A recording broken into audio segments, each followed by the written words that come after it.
पुण्यात एफडीएची धडक कारवाई सुरूच आहे.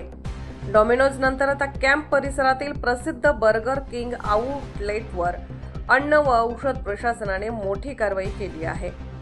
स्वच्छतेचे नियम, अन्न सुरक्षेची गुणवत्ता आणि प्रशासनाने घालून दिलेल्या कायदेशीर नियमांचे उल्लंघन केल्याच्या पार्श्वभूमीवर या आउटलेटचा परवाना रद्द करण्यात आला आहे. नियमांचे सातत्याने उल्लंघन होत असल्याने प्रशासनाने ही कठोर कारवाई केली आहे. या कारवाईमुळे पुण्यातील हॉटेल आणि रेस्टॉरंट व्यावसायिकांमध्ये खळबळ उडाली आहे.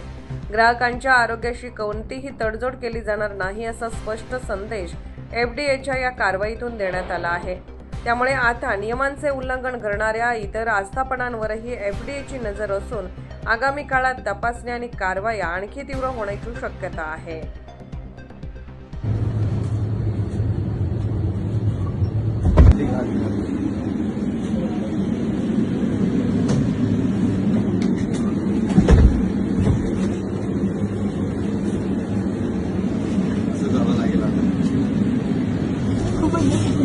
जेवढे सण होतं तेवढं